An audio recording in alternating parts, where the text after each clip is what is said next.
जीवन जगाला विश्वासाला शांतीचा समानतेचा संदेश देणारे महाकारुणिक भगवान बुद्ध, स्वराज्याची बीजे पेरणारे राजमाता राष्ट्रमाता माँसाहेब जिजाऊ, शून्यातून विश्व निर्माण करणारे शेतकऱ्याच्या कष्टाला जपणारे प्रतिपचंद्रलेखे वादिष्ण विश्ववंदिता शाही शिव छत्रपती राज्य मुद्रा भद्राय राजकीय असे शिव छत्रपती शिवाजी राजे भोसले सत्यर्थ सुंज देणारे राष्ट्रप्रवर्तक क्रांतीसूर्य महात्मा ज्योतिबा फुले सामाजिक न्यायाचे जनक राजश्री शाहू महाराज स्वतःला आजीवन विद्यार्थी समजणारे प्रज्ञावंत गुणवंत भारतीय घटनेचे शिल्पकार डॉक्टर बाबासाहेब आंबेडकर भारतीय स्वातंत्र्याच्या इतिहासावर सूर्यरक्षरांनी घडवणाऱ्या बालक बालिका नाम बेनाम या सर्वांना गायत्रीचा मानाचा मुद्रा व्यासपीठावर विराजमान झालेले आदरणीय अध्यक्ष महोदय उपाध्यक्ष साहेब ग्रामपंचायतीचे उपस्थित सर्व मान्यवर व माझ्या शाळेचे मुख्याध्यापक माझे गुरुजन येथे जमलेले सर्व सज्जन नागरिक व माझ्या बालमित्रांनो सर्वांना प्रजासत्ताक दिनाच्या अनमोल शुभेच्छा देऊन मी माझ्या विचारांना प्रारंभ करते. प्रजासत्ताक दिनाच्या हार्दिक शुभेच्छा.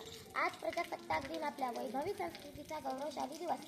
आपण प्रजासत्ताक आहोत म्हणजेच आपण प्रत्येकजण राजा आहोत. ही बाब वेगळीच आहे, आपल्याला समजत नाही, कारण याला टायमर माइंड सेटिंग म्हणतात. बघा ना, 76 वर्ष झाली. सुरुवातीच्या 20-30 वर्षात खूप प्रगती केली. सुरुवातीचा काळ म्हणजेच नवीन संस्था, थाटावून येतात नवीन राज्यकारभार, लोक उपासमार, नवीन उद्योग, भारतात संघर्ष यात गेले.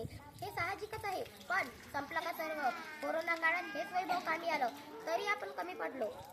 आठवा तो कोरोनाचा काळ.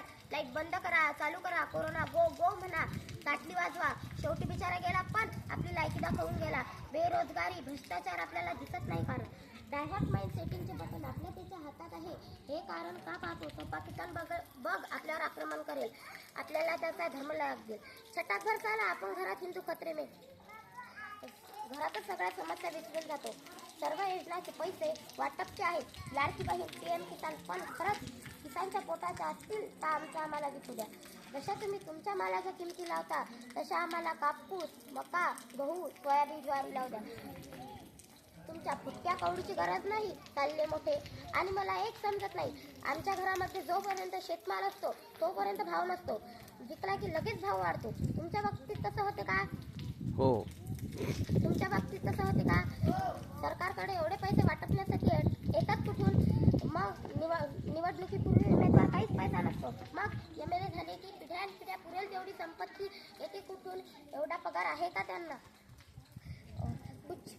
कुछ तो है, दाल में कुछ काला है. असो, लोकशाही जाणं समजून घ्या.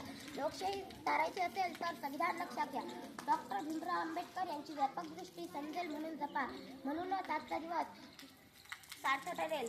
पुन्हा एकदा गणतंत्र दिवसाच्या हार्दिक शुभेच्छा. जय हिंद, जय भारत.